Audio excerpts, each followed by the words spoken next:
വാക്കുതർക്കത്തിനിടെ താക്കോൽ കൊണ്ട് കുത്തേറ്റ് യുവാവ് മരിച്ചു. ഒരാൾ കസ്റ്റഡിയിൽ, മറ്റൊരാൾക്കായി തെരച്ചിൽ.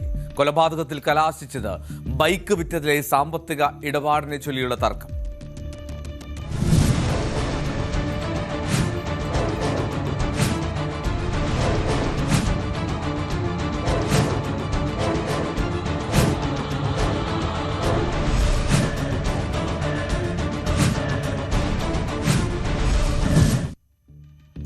തിരുവനന്തപുരം എള്ളുവിള സ്വദേശി രാഹുലാണ് മരിച്ചത്. വ്യാഴാഴ്ച രാത്രി 11 മണിയോടുകൂടി കാട്ടാക്കട കിള്ളി രാജശ്രീ ഓഡിറ്റോറിയത്തിന് സമീപമായിരുന്നു ഈ സംഭവം. 2 ദിവസം മുൻപ് കാട്ടാക്കടയിലെ ബാറിലുണ്ടായ ഒരു സംഘർഷത്തിന്റെ തുടർച്ചയായിട്ടാണ് രാത്രി കിള്ളിയിലും ഈ രാഹുലും മറ്റൊരാളും തമ്മിലുള്ള തർക്കം തുടരുന്നത്. കയ്യാങ്കളി ഉണ്ടായി. ഇതിനിടയിലാണ് രാഹുലിന്റെ വാരിയലിന് സമീപത്തായി ഒരു താക്കോൽ കൊണ്ടുള്ള കുത്തേൽക്കുന്നത്. ആ കുത്തേറ്റ ശേഷവും അവിടെ രാഹുൽ തുടർന്നു. തന്നെ ആരോ കുത്തിയെന്ന് രാഹുൽ നാട്ടുകാരോട് പറയുകയും ചെയ്തു. പക്ഷേ ആ തർക്കം തുടർന്ന സാഹചര്യത്തിൽ ആരും അത്ര ശ്രദ്ധിച്ചില്ല. തുടർന്ന് ശ്വാസതടസ്സം ഉൾപ്പെടെ നേരിട്ടതോടുകൂടിയാണ് ഇയാളെ കാട്ടാക്കടയിലെ സ്വകാര്യ ആശുപത്രിയിലും പിന്നീട് മെഡിക്കൽ കോളേജ് ആശുപത്രിയിലേക്കും എത്തിച്ചത്. പക്ഷേ ജീവൻ രക്ഷിക്കാൻ മാത്രം കഴിഞ്ഞില്ല. ഈ താക്കോൽ തുളച്ചു കയറി ആന്തരിക അവയവങ്ങൾക്ക് സാരമായി പരിക്കേറ്റതാണ് മരണകാരണം എന്നാണ് റിപ്പോർട്ട്. ആ ദൃശ്യങ്ങൾ കാണാം തർക്കത്തിന്റെയും കയ്യാങ്കളിയുടെ.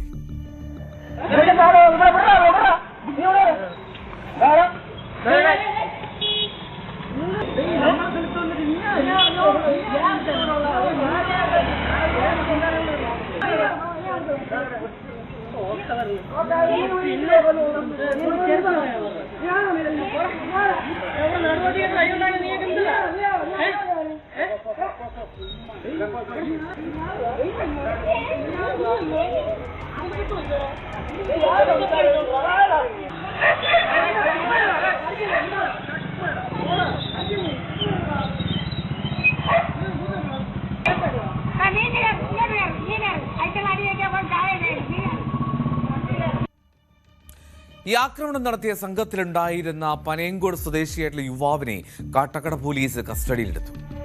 രാഹുൽ അജികുമാർ എന്നയാളാണ് പിടിയിലായത്. ഈ സംഭവത്തിൽ ഉൾപ്പെട്ട ഉസ്മാൻ എന്നയാൾക്കായി പോലീസ് തെരച്ചിൽ തുടങ്ങിയിട്ടുമുണ്ട്. യുവാവിനെ ഇതിൽ ആരാണ് കുത്തിയത് എന്ന് വ്യക്തമായി കാണാൻ കഴിയുന്നില്ല. പോലീസ് ആ CCTV ദൃശ്യങ്ങൾ സൂക്ഷ്മമായി പരിശോധിക്കുകയും ചെയ്യുന്നുണ്ട്. പക്ഷേ എന്താണെങ്കിലും അതിലൊരു വ്യക്തത വന്നിട്ടില്ല എന്നുള്ളത്. എന്നാലും ആ പ്രദേശത്തെ നാട്ടുകാർ, ആ കടയിലെ ചേട്ടനൊക്കെ ഓടിയെത്തിയാണ് ആ പ്രശ്നത്തിനൊരു പരിഹാരത്തിന് ശ്രമിച്ചത്. പക്ഷേ അപ്പോഴേക്കും അവിടെ കുത്തേറ്റിരുന്നു. ആ പ്രതികരണങ്ങൾ ഒരു 10:30 മണി കഴിഞ്ഞപ്പോഴായിരിക്കും സംഭവം. ഞങ്ങൾ കട ഇങ്ങനെ വെറുക്കാൻ വേണ്ടി നിന്നതാണ്. നിന്നപ്പോഴാ സമയത്താണ് ചീത്തവിളിയും ബഹളമായിട്ടൊക്കെ ആൾക്കാരിങ്ങനെ കൂടിയിരിക്കുന്നത്. അപ്പോൾ ഇറങ്ങി നോക്കിയപ്പോഴാണ് അവർ തമ്മിൽ 2 കൂട്ടർ തമ്മിൽ, ഒരു പയ്യനുമുണ്ട്, കോട്ടപ്പുറത്തു നിന്നുള്ള 2-3 ആൾക്കാരും ഉണ്ട്. തമ്മിൽ വാക്ക് തർക്കങ്ങൾ നടന്നുകൊണ്ടിരിക്കുന്നത്. പിടിച്ചു കളയുകയും അങ്ങോട്ടും ഇങ്ങോട്ടും ചെയ്ത്. പിന്നെ ഇതിൻ്റെ ഇടയിൽ ആണ് ആ ഒരു പയ്യന് ആ കുത്തു കൊണ്ടതായിട്ട് ഷർട്ട് ഊരിയപ്പോഴാണ് അത് വ്യക്തമായിട്ടൊരു ചെറിയൊരു ഹോൾ പോലെ ബ്ലഡ് വന്നുകൊണ്ടിരുന്ന ഒരു പയ്യൻ. അങ്ങനെ ബ്ലഡ് വന്നുകൊണ്ട് നിന്നെങ്കിൽ അവൻ മറ്റുള്ളവരോട് വഴക്കുണ്ടാക്കി തന്നെ ഇറങ്ങി വഴി എടുക്കുകയും ചെയ്തില്ല. അങ്ങനെ തന്നെയാണ് നിന്നത്.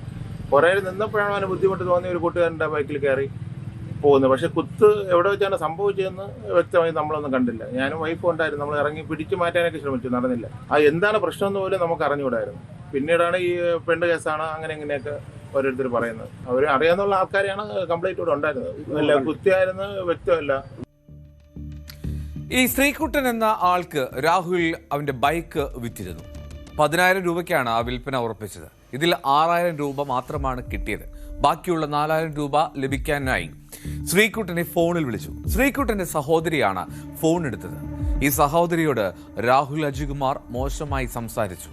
ഈ വിവരം ശ്രീകുട്ടൻ അവന്റെ സഹോദരി രാഹുലിനോട് പറയുകയും ചെയ്തു. അങ്ങനെ ഇതറിഞ്ഞ രാഹുൽ അജികുമാറുമായും സുഹൃത്ത് ഉസ്മാനുമായും സംസാരിക്കാനെത്തി. ഇതിനിടെയാണ് ഈ കയ്യാങ്കളിയും സംഘർഷവും ഒക്കെ ഉണ്ടാവുന്നത്. ഇതിനിടയിൽ താക്കോൽ കൂട്ടം കൊണ്ടുള്ള കുത്ത് രാഹുൽ ഏൽക്കുകയും ചെയ്തു. ഈ താക്കോൽ കൂട്ടത്തിനിടയിൽ ഒരു പേനാക്കത്തി ഉണ്ടോ എന്നുള്ള സംശയവും പോലീസിനുണ്ട്. എന്നാണെങ്കിലും അതിലും പരിശോധന നടക്കേണ്ടതുണ്ട്. ആന്തരിക രക്തസ്രാവത്തെ തുടർന്നാണ് മരണം സംഭവിച്ചത് എന്ന് മാത്രമാണ് നിലവിൽ പറയാൻ കഴിയുന്നത്.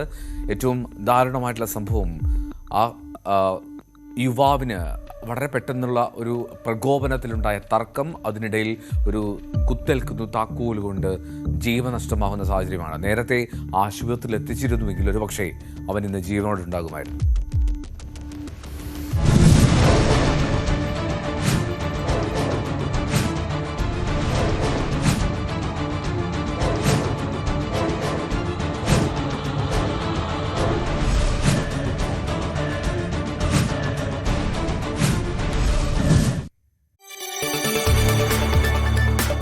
കൂടുതൽ വാർത്തകൾക്ക് news 18 Keralam YouTube channel subscribe ചെയ്യുക.